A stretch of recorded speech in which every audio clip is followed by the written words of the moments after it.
Today I want to discuss something about JIT. So how in real time world we are going to use a JIT as a team member, what is our responsibility? So that is what I am going to discuss today. So so how does JIT is structured in any team is like let's say like you are working in a project A, okay, and each project can have a multiple teams working on the same project, okay. We can have a team A, team B, team C, and each team can have multiple developers. So this is a team structure, right? So um, when you create a project, okay, you will be creating a project in a master, okay. So by default, if you see here, okay, whenever you create a project in a JIT, you will be creating a master, okay. So from master, each team need to have their own copy, okay. So you need to create a from master you need to create a team branch, okay. From team branch, each team member need to have a copy of a team, okay.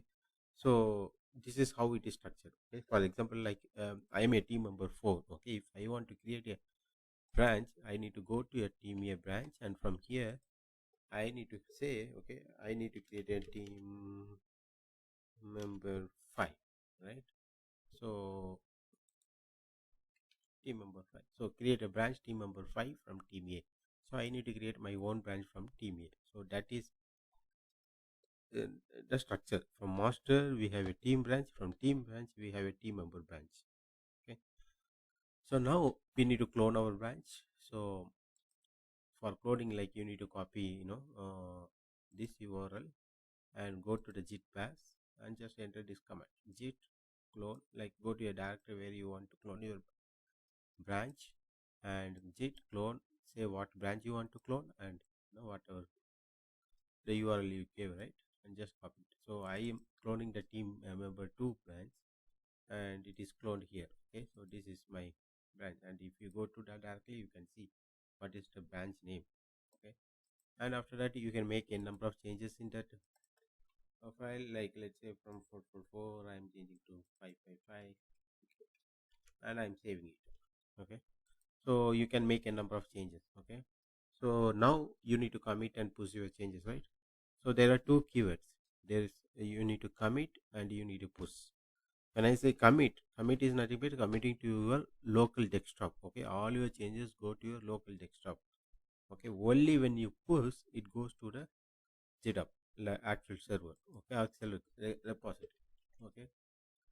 So and again, okay, the other thing which we may need to do is, when before I commit my changes, okay, I am in team member branch, I am in my branch, right, and I am going to commit my changes to team branch.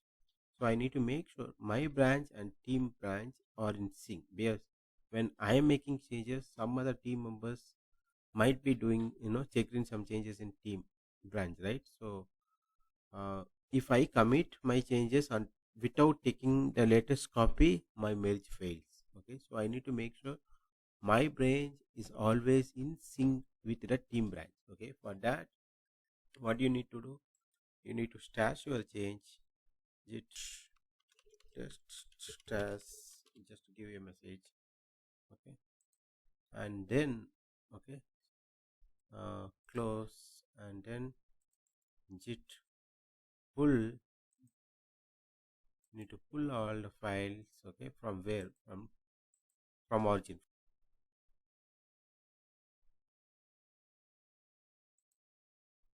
From team A I need to pull all the changes, okay. Okay, so I'm pulling all the changes, okay. If there is any difference, you need to see what is the difference, and if there is any merge conflict, you need to resolve it. So now, I am I'm sure like my branch and team branch are in sync. Now I need to unstash, right. We stashed our changes, right. We need to stash pop, right. Pop, like again, like you can do everything in the command prompt, and GitHub, Tata Git is a user friendly lightweight tool, so it's easy to do here, okay. Do you want to see a changes? No. Okay, so now my changes are back. Okay, I so what I did, stash, and then pull, and then unstash.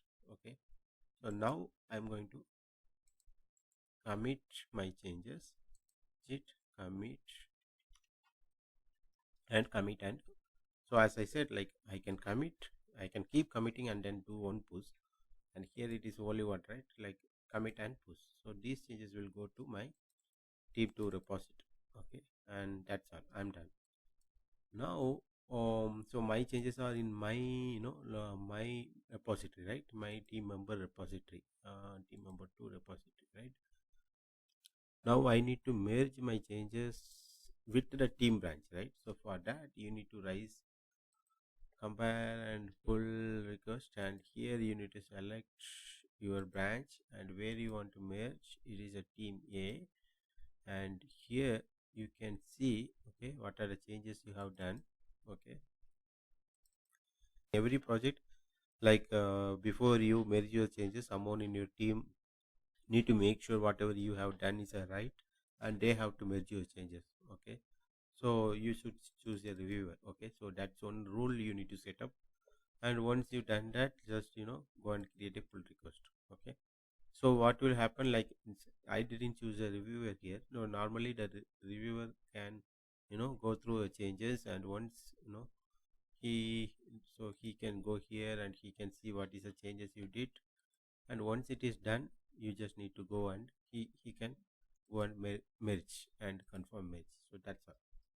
So now your changes are in the team branch, and once all the teams done with the team members done with the changes, we need to, like, the scrum master or someone in your team need to raise one merge request from the team to master, right? So it's same thing. I go here, pull request, number and pull from team A to master, right? And I need to create a pull request. So all my changes I'm going to check in, like these are the different commits I did so far, and if I want to see the changes, I can see here what are different changes I did. Okay, uh, and just go and manage pull request, confirm match.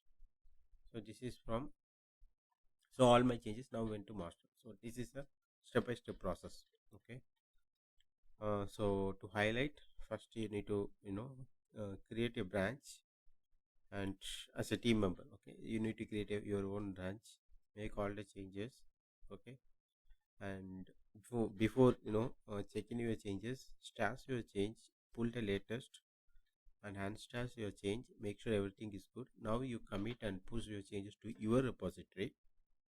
Okay, and then from there raise a merge request to merge your changes to the team branch, and from a team branch you need to create another merge request, I mean and a pull request to merge the team branch to the master branch. So this is a step-by-step process. Hope you are clear. Thank you.